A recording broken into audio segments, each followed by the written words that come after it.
검찰이 문재인 정부 때 있었던 울산시장 선거 개입 의혹 사건과 관련해 조국 전 민정수석과 임종석 전 비서실장에 대해서 재수사를 결정했습니다. 또 이태원 참사 1년 2개월여 만에 경찰 2인자인 김광호 서울경찰청장을 불구속 기소했습니다. 주요 사건들 김광삼 변호사와 정리해 보겠습니다. 어서 오십시오. 어서 오세요. 네, 안녕하세요. 예, 울산시장 선거 개입 사건부터 의혹 사건부터 보겠습니다.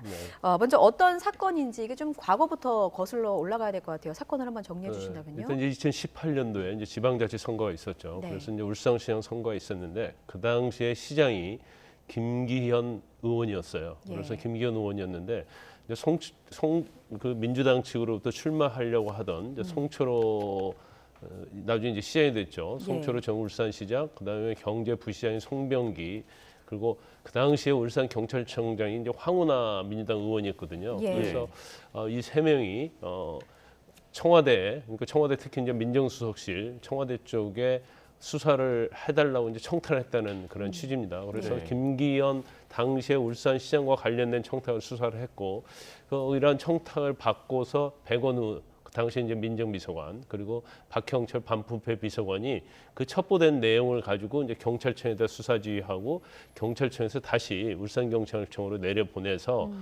결국은 이제 선거에 영향을 미쳤다는 거고 그로 인해서 당시에 송철호 후보가 당선이 되고 김기현 그 당시 시장이 이제 낙마를 하게 된 거죠. 그래서 여기에 이제 청와대에서 깊이 개입을 하고 있다. 이런 혐의를 가지고 이제 기소를 했는데 이제 50일 전에 판결 1심 판결 결과가 나왔습니다. 그래서 황운하, 송병기, 송철호 세 명에 대해서는 징역 3년이 선고됐고요.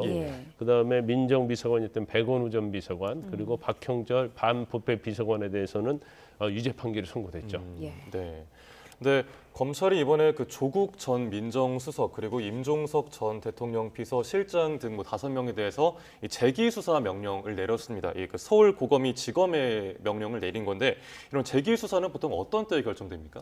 일단 뭐 검찰에서 불기소 결정을 합니다. 이제 무혐의 결정을 하면 거기에 대해서 고발하거나 고소한 사람은 이제 항고할 수가 있어요. 그러면 항고한 사건은 결국 서울고검으로 이송이 되거든요. 그럼 서울고검에서 이 부분에 대해서 이제 판단을 하는 거예요. 원래 서울중앙지검의 수사의 결과가 적절한지 부당한지 이제 이 부분을 판단을 한 다음에 만약에 어떤 문제점이 있다, 뭐 수사를 미진했다랄지 아니면 법리를 잘못 판단했다랄지 아니면 고발 내용이 어떤 판단을 제대로 하지 않았을 때는 다시 수사하도록 명령을 하는 거예요. 그러면 이제 중앙지검에 그 사건이 다시 오는 거고 재기 수사 사건에 대해서는 그러니까 원래 이제 종결된 사건이기 때문에 다시 재기를 하는 겁니다.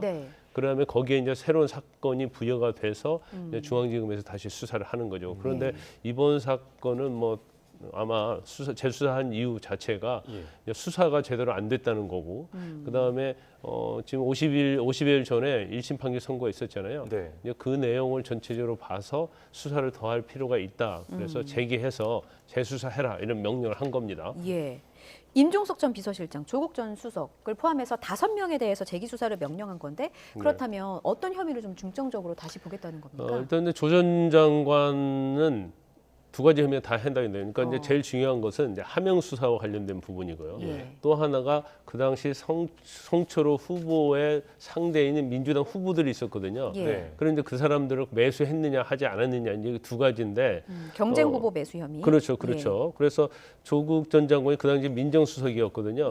그런데 지금 지난 판결문에 보면 청와대 8개 부서에서 이제 조직적으로 이러한 행위를 했다 이렇게 판결문에 나와 있고 그다음에 이제 가장 주도적으로 한 게 이제 민정수석실 밑에 있던 민정비서관, 이제 반부패 비서관 이제 이런 사람들이 이제 주도적으로 했다는 거거든요. 그럼 조 전 장관은 민정수석이었기 때문에 그 윗선이라고 볼 수 있는 거고. 그다음에 임종석 전 비서실장 같은 경우에는 그 당시에 대통령 비서실장을 하고 있었거든요. 그래서 그 밑에 그 경쟁 후보였던 뭐 임동호 후보랄지 이런 사람들을 매수하는데 관여한 게 아니냐 이제 그런 혐의를 받고 있기 때문에 정말로 그런 혐의와 관련성이 있는지 개입했는지 그 여부에 대해서 재수사하라는 거죠. 이번에 그 3년 전에 그 조국 전 수석이나 임종석 전 비서실장 등은 이제 증거 불충분으로 그 불구속 기소가 네, 불기소 처분이 됐었다가 이번에 3년 만에 다시 검찰이 수사를 한다는 거는 검찰 입장에서 좀 확실한 증거를 잡았다고 봐야 됩니까? 뭐 확실한 증거를 잡았다고 볼 수도 있고요. 아니면 이제 그 당시의 결정이 좀 미진한 부분이 있다 이렇게 볼 수도 있어요. 그런데 아마 검찰에서는 아마 재수사를 하게 된 가장 큰 이유 중에 하나가 아까 말씀드린 것처럼 하명 수사와 관련된 사람들이 다 실형 또는 집행유예 받았잖아요. 예. 유죄 판결 받았단 말이에요. 예. 그러면 그 당시 이제 법정에서 나온 증언들이 있을 거고요.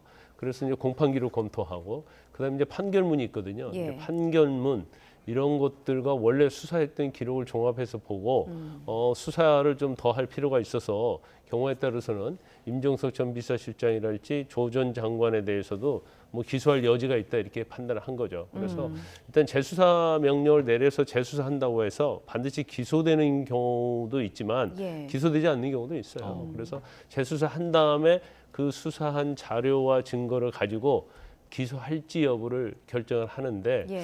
아마 서울고등검찰청에서는 뭐 기소할 정도의 자료가 있다 이렇게 판단하고 있는 것 같아요. 그래서 네. 왜냐하면 지금 굉장히 이건 중차대한 사건이고 예. 사회적 관심과 국민의 의혹이 있는 사건 아닙니까? 예. 근데 이런 사건에 대해서 재기수사 명령을 그냥 가볍게 할 수는 없어요. 그러면 상당히 어떤 확정적인 그러한 증거들을 고검에서는 뭐 당연히 있다고 생각을 하고 재기수사 명령을 내렸기 때문에 뭐 기소될 가능성이 좀 높지 않나 저는 그렇게 봅니다. 예. 그때 당시 불기소 이유서를 보면 의심스러운 정황은 있다. 뭐 이런 그 이유를 남겼거든요. 그러니까 임종석 전 실장, 조국 전 수석의 경우 후보자 매수 의혹과 관련해서는 뭐 하명 수사 개입 의혹에 대해서 범행에 가담했다는 강한 의심은 사실이다라고 이유서에 적시를 또 했고, 조국 전 수석의 하명 수사 관여 혐의와 관련해서도 당시 김기현 시장에 대한 경찰 수사가 진행 중인 것을 알고 있는 정황은 있다라는 정도의 이제 여지만 남겨둔 상태였거든요. 그러면 그 상황에서 관련한 증거를 어느 정도 추가로 또 확보했다고도 볼 수 있는 겁니까? 그렇다 볼 수 있죠. 이제 그 당시에 이제 강한 의심이 든다. 예. 간유한 정황이 있다. 하지만 기소할 만큼의 증거는 우리가 확보하지 못했다. 이 뜻이거든요. 예. 근데 일반적으로 이제 그렇게 불기소 유서는 쓰지 않아요. 근데 이 사건이 사실 이제 뭐 하명 수사 관련해서 기소가 되고 불기소하는 데 있어서는 우여곡절이 굉장히 많습니다. 특히 윤석열 당시에 총장이 있었고 또 중앙지검장은 또 이성윤 지검장이 있었는데 이성윤 전 지검장의 경우에는 이른바 친문 검사로 그렇죠. 좀 유명한 그래서 분이잖아요. 이성윤 검사장은 이제 기소를 못하도록 계속 반려를 하고 예. 이제 그런 와중에서 굉장히 이게 뭐 설명하면 굉장히 긴 그런 것들이 있어요. 예. 그래서 이제 결과적으로 이제 기소는 됐죠. 왜냐하면 윤 총장이 직접적으로 대검 뭐 수뇌부 뭐 예. 협의하고 그래서 이제 기소는 됐는데 이제 그 다음에 이제 조 전 장관하고 임종석 전 비서실장에 대해서는 사건을 남겨뒀어요. 네. 그때 결정을 하지 않고 좀 더 예. 수사를 해봐야 한다고 그래서 윤 총장이 사실은 이제 총장을 그만뒀죠. 예. 그러고 나서 있다가 이제 불기소가 돼서 또 이 부분에 대해서도 뭐 굉장히 좀 논란이 있기 때문에 예. 이번 재수사 이제 결과를 한번 지켜봐야 한다 이렇게 봅니다. 네. 그때 불기소 결정을 내렸던 건 이성윤 전 중앙지검장이었고, 그렇죠. 예, 당사자들은 강하게 반발하고 있습니다. 검찰이 이미 불기소 처분한 상황이고 달라진 건 없고 명백한 정치 탄압이라는 거거든요. 네. 그리고 또 이제 그 4월 10일 총선이 한 80여일 남아 있습니다. 아무래도 이제 그런 상황이 있기 때문에 검찰이 이제 와서 재수사를 결정한 배경이 있을까요? 어떻게 보세요? 근데 뭐 당사 입장에서는 충분히 그런 얘기 할 수 있고요. 예. 또 이제 총선도 얼마 남지 않았고 이제 본인들 입장에서 이미 이제 불기소가 된 사건 아닙니까? 예. 이제 그렇기 때문에 왜 이미 혐의가 없는 걸로 처분이 됐는데 여기에서 재수사를 명령을 하느냐? 예. 거기에 대해서는 분명히 뭐 본인들의 어떤 생각을 의견을 말할 수 있다고 봐요. 그런데 네. 뭐 저는 개인적으로 볼 때는 가장 중요하게 재수사에 영향을 끼친 것은 지난 11월에 내려졌던 황우나 뭐 송병기, 송철호 이 사람들에 대한 유죄 판결 네. 이것이 아마 결정적이었지 않나 싶습니다. 만약에 그때 무죄가 나왔다고 하면 예. 뭐 재수사 명령을 하기 어려웠을 거예요. 그런데 재판 과정에서 나타난 여러 가지 어떤 정황이랄지 증거랄지 이런 것들이 재기수사 명령에 뭐 아주 결정적인 영향을 미쳤다 그렇게 생각할 수 있을 것 같습니다. 예. 이 당사자들은 물론 뭐 명백한 뭐 정치 탄압이고 맞서 싸우겠다고 하고 있는데 이 사건에 직접적으로 이제 얽혀 있었던 김기현 전 국민의힘 대표 같은 경우는 문 전 대통령에 대해서 성역 없는 수사를 촉구한다 이렇게 말했습니다. 이 수사가 뭐 윗선까지 갈 가능성은 있을까요? 저희가 뭐 그거 애단할 수는 없어요. 그런데 지금 관련돼서 유죄 판결을 받은 사람들도 이제 그런 적이 없다. 이게 어떤 선거에 영향 미치려는 의도가 아니었고 하명 수사를 한 것이 아니고 적법한 절차였다. 이제 이렇게 얘기를 하고 있어요. 그러니까 예. 범인을 다 부인하고 있는 거고요. 그다음에 조 전 장관이지 임종석 비서실장도 뭐 이거 뭐 아예 근거적인 뭐 다 부인을 하고 있거든요. 예. 그러면 과연 증거가 있겠느냐, 뭐 지시했느냐 안 했느냐, 뭐 여기에 대한 증거도 당연히 있어야 하고요. 예. 뭐 설사 지시했다 하더라도 지시 받은 사람들이 지시 받았다 이렇게 얘기를 해야 하는 거 아니겠습니까? 예. 그래서 그 부분에 대해서 아마 검찰이 뭐 수사를 해도 뭐 밝히기는 뭐 쉽지 않다 저는 그렇게 봅니다. 그렇군요. 다음 이슈 넘어가 보겠습니다. 이태원 참사 관련해서요. 검찰이 김광호 서울경찰청장을 불구속 기소했습니다. 참사가 발생한 지 1년 2개월 만이자 경찰이 사건을 검찰에 넘긴 지 1년 만입니다. 1년 만에 불구속 기소를 결정하게 됐어요. 어떤 네. 배경이 있을까요? 일단 검찰은요, 특히 김광호 경찰청장하고 이제 최성범 있죠. 최성범 전 소방서장, 용산 소방서장에 대해서 예. 굉장히 고민을 많이 했던 걸로 보입니다. 그래서 한 1년여 정도 수사를 했었는데 이제 기소를 과연 해야 하느냐, 아니면 이제 불기소를 해야 하느냐. 예. 그런데 이 사건 자체가 굉장히 국민의 의혹이 있고 이제 사회적 관심이 큰 사건 아닙니까? 예. 네. 그래서 검찰 입장에서는 법리적으로만 판단했을 때 이게 불기소해야 한다는 입장이었지만 이제 불기소했을 때 어떤 사회적 파장이 있을 거예요. 예. 그래서 검찰은 굉장히 부담감이 있는 거죠. 그래서 이원석 검찰총장이 수사심의위원회를 열었어요. 예. 근데 거기는 뭐 강일원 헌법재판관이 뭐 위원장을 맡고 있고 그래서 15명이 협의를 했습니다. 그래서 일단 뭐 그 김광호 청장에 대해서는 기소를 하는 의견이 좀 상당히 많았어요. 그러니까 9대 6이요. 15명이 있는데 9명 기소해야 한다. 6명 기소하면 안 된다기 때문에 어떻게 보면 상당히 좀 치열했다고 볼 수가 있죠. 예. 그래서 그랬고 그다음에 전 소방서장에 대해서 이제 불기소하는 걸로 그것은 뭐 압도적이었어요. 그러니까 예. 기소해야 한다는 사람 딱 한 명밖에 없었어요. 예. 그래서 결과적으로 최 서장에 대해서는 불기소를 한 거고 그다음에 김광호 경찰청장에 대해서는 기소를 한 거죠. 예. 근데 일반적으로 이제 수사심의의 결정 자체는 강제력은 없습니다. 네. 근데 없는데 이원석 검찰총장이 직접 소집을 했잖아요. 예. 근데 그런다는 것은 수사심의 의견을 존중하겠다는 그런 검찰의 강한 의사 표시다 저는 그렇게 보거든요. 그래서 결과적으로는 뭐 혐의가 인정된다 해서 이제 기소를 한 건데 예. 재판은 뭐 가서 굉장히 쟁점이 돼서 예. 시간도 많이 걸리고 결과는 좀 예측하기는 쉽지 않다 그렇게 봅니다. 예. 네. 이번에 검찰이 김광호 경찰청장을 포함해서 모두 5명을 재판에 넘겼는데 이들이 받는 혐의도 한번 짚어주시죠. 일단 뭐 김광호 경찰청장은 뭐 서울 경찰청장으로서 당시에 헬로윈 참사로 인해서 헬로윈으로 인해서 이태원에 많은 인파가 몰릴 거라는 걸 알면서도 그 당시 적절한 조치를 취하지 않아서 사상적 규모를 굉장히 키웠다. 그래서 이제 업무상 과실치상 혐의고요. 예. 그다음에 류미진 총경하고 정대경 전 112 상황 3팀장은 이제 그날 어떻게 보면 이제 당직을 한 겁니다. 예. 네. 당직을 했는데 112 신고가 접수됐는데도 적절한 대응하지 않았고 예. 또 유서는 이제 신속하게 보고를 하지 않았다. 그래서 사상적 규모를 좀 키웠다는 혐의고요. 그다음에 박성민 전 서울경찰청 정보부장 같은 경우에는 이제 대응 보고서와 관련돼서 이걸 삭제한 혐의를 받고 있어요. 그러니까 이태원 참사와 관련해서 아마 경찰의 어떤 책임 이런 것들이 문제가 될 것 같으니까 네. 대응 보고서를 이제 4건을 삭제하라 지시를 한 것은 증거인멸 교사고요. 예. 또 삭제 자체는 공용 전자기록 손상이거든요. 그게 이제 교사한 혐의고요. 그다음에 이임재 전 용산 서장 같은 경우에는 네. 본인이 나는 이태원 참사와 관련해서 뒤늦게 인식을 했다. 네. 그리고 서울경찰청 기동대에 나는 요청을 해서 어떻게 보면 자기는 서장으로서 적절한 조치를 취했다고 했는데 예.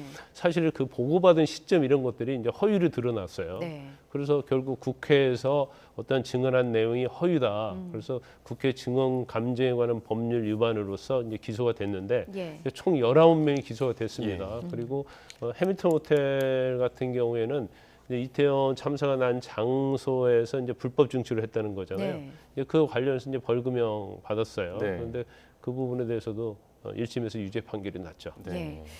최종범 전 용산 소방서장 구조 지휘를 소홀히 해서 인명 피해를 키운 혐의를 받고 있었는데 네. 이제 불기소 결정이 났습니다. 이 부분은 또 어떻게 보셨는지요? 근데 최 서장 같은 경우는 좀 논란이 많이 있었죠. 예. 왜냐하면 굉장히 빨리 적절한 대응 조치를 했음에도 불구하고 결국 처벌을 받아야 하느냐 받지 않느냐 이런 문제였는데 일단은 뭐 보고 받은 다음에 이제 7분 만에 이제 소방 다 출동을 다 시켰어요. 예. 소방차를 비롯해서 그리고 가용 인력이랄지 이런 것들을 다 업무 가이드 범위 내에서 다 했기 때문에 예. 이걸 뭐 위반하지 않았기 때문에 죄가 안 된다는 거고요. 그래서 업무상 과실치사에 대해서 뭐 수사심의위원회에서 아까 말씀드린 것처럼 예. 압도적으로 죄가 안 된다는 결정이 나왔고 예.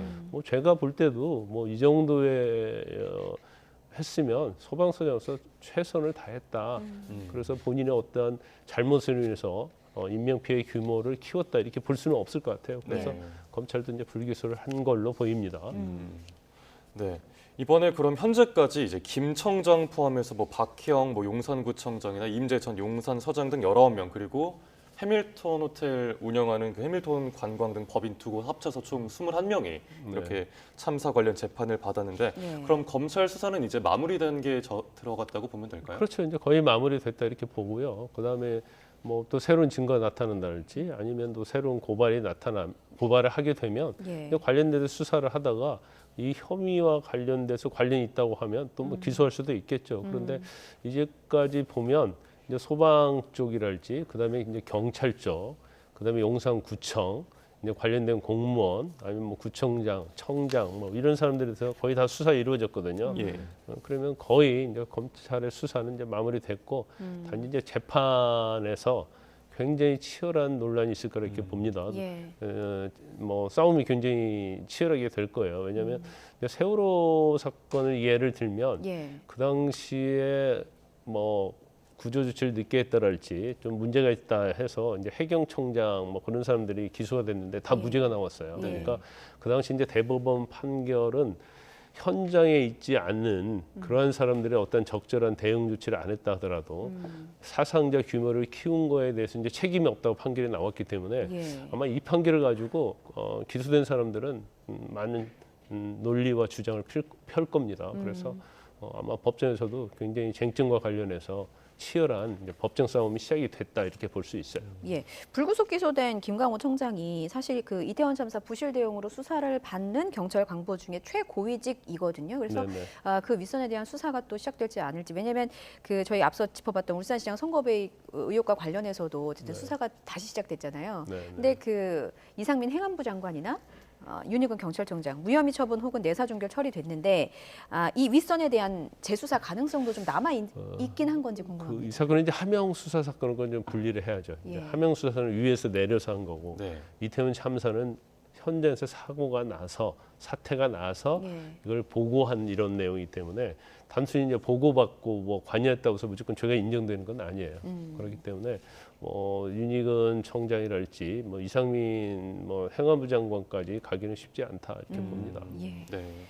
앞서 말씀해주신 것처럼 그 해밀턴 호텔에 대해서는 지난해 11월 1심에서 벌금형이 선고가 됐는데 이제 뭐 공권력의 책임에 대한 법원 판단은 좀 시간이 걸릴 거라고 말씀을 하셨습니다. 앞으로 법정 공방 쟁점을 짚어주신다면요. 근데 제가 아까 말씀드린 것처럼 이제 공권력과 관련된 사람이 상당히 많이 기소가 됐죠. 그러면 제일 중요한 것은 인파가 몰릴 거 예상했느냐 예상하지 못했느냐는 거고요. 예. 인파 이렇게 많이 몰릴 거 예상했으면 특히 이제 지금 가장 쟁점이 될 수 있는 사람이 뭐 구청장 아니면 뭐 경찰청장 이런 네. 고위직들이거든요.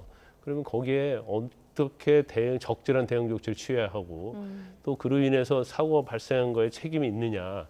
그래서 중요 쟁점 중에 가장 중요한 것은 업무상 과실치사상이에요. 예. 업무상 과실치사상은 법적으로 경찰청장이 됐건 용산구청장이 됐건 어떠한 사태가 발생할 걸 미리 예견할 수 있었느냐.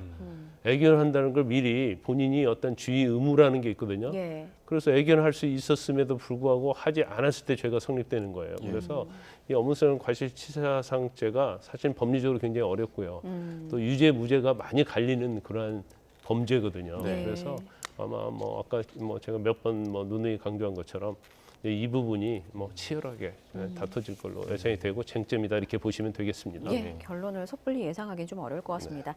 다음 마지막 주제 살펴보겠습니다. 서현역 흉기 난동범 최현종에 대해서 검찰이 사형을 구형했습니다. 검찰이 사형을 구형한 이유는 뭘까요? 제일 중요한 것은 이 사건의 범죄의 중대성이죠. 예. 그러니까 당시 이제 서현역 근처에서 차를 몰고 가다가 5명을 들이받았잖아요. 예. 그리고 이제 두 분이 여성 두 분이 이제 사망을 했고, 그다음에 그 백화점 내에 들어가서 이제 칼부림을 했어요. 예. 이제 흉기 난동을 피웠죠. 그래서 네.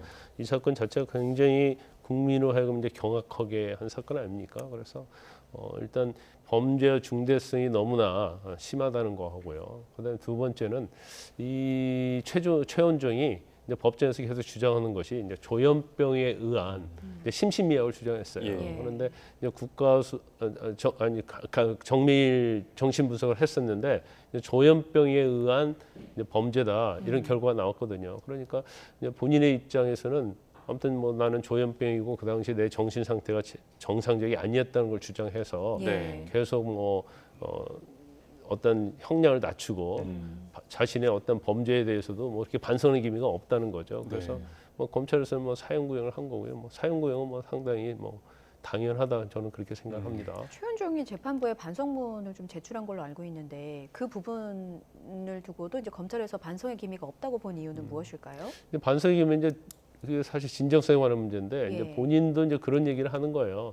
뭔가 어떤 무리들이 스토킹을 자기를 하고 자기를 해치려고 하니까 예. 나는 어쩔 수 없이 이런 걸 했다는 거예요. 예. 물론 피해자에서 미안하긴 하지만 스토킹을 당하는 입장에서 어쩔 수 없이 나를 지키기 위해서 할 수밖에 없었다 이제 그런 취지이기 때문에 예. 이건 뭐 진정한 반성으로 이제 볼 수 없다 이렇게 검찰에서 이제 주장을 하고 있는 거죠. 네. 그 부분도 좀 궁금합니다. 그러니까 최현종이 범행하기 전에 인터넷에 검색한 검색어가 심신미약 감경이었거든요. 그러니까 이 부분을 두고 재판부에서 또 어떤 판단을 내릴지도 궁금하더라고요. 그러니까 이제 일반적으로 이제 조현병인데 이게 예. 이제 어떤 중증인 경우에는 본인이 뭐 피해망상이 있었다는 거 아닙니까? 그래서 자기 스토킹한 무리들에 대해서 뭐 가해를 가한 것인데 예. 그렇다고 한다면 이 조현병이 이렇게 심한 사람이 오히려 범죄 행위 전에 심신미약을 뭐 서치를 해봤다는 것 자체는 예. 범행에 계획된 범행이고 그다음에 결과에 대해서 본인이 다 생각하고 있다고 보기 때문에 이게 과연 이제 심신미약으로 볼 수 있느냐 이제 볼 수 없다 이게 이제 검찰의 판단이거든요. 예. 그런데 뭐 그냥 우리가 일반적으로 생각할 때도 당연히 조현병 있고 뭐 중증인데 뭐 그런 것까지 생각을 하겠느냐 그럴 생각 가능성이 있다고 봐요. 그런데 이제 조현병이 있다고 그래서 뭐 24시간 있는 건 아니고 예. 아마 중간에 그래도 상당히 뭐 정도 병의 정도가 좀 낮아진 경우도 있고 아니면 이게 뭐 굉장히 심한 경우도 있고 그럴 거예요. 그런 상태에서는 본인이 이제 계획된 범행을 저질렀다 이렇게 볼 수밖에 없을 것 같아요. 그런데 예. 사실 이제 심신미약이냐 아니냐 이것은 이제 형의 감경 요소인데 심신미약에 대해서는 전에 이제 법이 개정되기 전에는 심신미약이 인정이 되면 예. 그러니까 정신감정하죠. 네. 근데 감정서에 심신미약 상태에서 범죄를 이루어졌다고 하면 무조건 감경하도록 돼 있었어요. 예. 근데 지금 이제 감경할 수 있다라고 법 조문이 바뀌었습니다. 네. 그래서 심신미약이 인정된다 하더라도 반드시 감경을 해야 하는 건 아니에요. 그래서 이제 재판부 입장이 이제 어떤 것인지를 저는 이제 판결을 통해서 한번 봐야 할 것 같습니다. 예. 이 검찰이 이렇게 사형, 법정 최고형을 구형한 가운데 이제 2주가 조금 안 남은 다음 달 1일에 법원이 선고를 합니다. 네, 법원 판단 어떻게 전망하십니까? 근데 법원도 이제 심신미약 인정 여부에 달려 있다고 보는데 제가 볼 때는 아마 심신미약은 인정될 것 같아요. 왜냐하면 지금 정신 감정했잖아요. 이제 거기에 이제 심신미약이라고 명백하게 결과가 나와 있기 때문에 예. 뭐 판사가 사실은 정신과 관련해서 전문은 아니거든요. 네. 그럼 전문가의 의견을 존중할 수밖에 없죠. 어. 근데 설사 감정서에 심신미약이라고 기재되어 있다 할지라도 그다음에 이제 감경하느냐 하지 않느냐는 결국 이제 판사의 판단에 따라서 뭐 달라질 거라고 봅니다. 짧게 하나만 더 여쭤볼게요. 검찰이 흉악범에 대해서 사형을 구형해도 실제로 사형이 선고되는 경우는 드물지 않습니까? 많이 없죠. 예. 그리고 우리나라는 이제 사형 폐지국으로 사실은 분류가 되고 있어요. 예. 왜냐하면 10년 이상 사형이 집행이 안 되면 사형 폐지국으로 분류를 하고 있거든요. 이제 그래서 이제 사형 자체에 대해서는 이제 구형할 때도요. 저도 이제 검사 출신이지만 예. 네. 저도 뭐 사형 구형 해본 적이 있습니다. 그런데 굉장히 고민이 많이 되죠. 아무리 죄질이 나쁘고 중대한 범죄를 할지라도 인간의 생명을 빼앗는 거잖아요. 예. 그런데 이제 사형 구형을 했다는 것은 이제 그만큼 검찰도 이걸 좋지 않게 본다는 거고, 또 이제 판사 입장에서는 더 그렇죠. 예. 왜냐하면 검찰은 구형을 할 수 있어요. 왜냐하면 판사가 어떻게 판단하느냐는 검찰의 영역이 아니니까. 그렇죠. 근데 이제 판사는 더군다나 자기가 설사 뭐 우리나라 사형 폐지를 할지라도 자기가 사형을 선고함으로 말미암아서 한 생명이 뭐 없어지는 거잖아요, 사라지는 거잖아요. 그러니까 고민을 굉장히 많이 하죠. 예. 그런데 일반적으로 이렇게 사형 구형도 많지 않고요. 네. 그 다음에 사형 판결 선고도 뭐 거의 없다 이렇게 보면 되겠습니다. 예. 2주 뒤에 나올 다음 달 1심 선고를 좀 기다려 보겠습니다. 지금까지 김광삼 변호사였습니다. 잘 들었습니다. 네.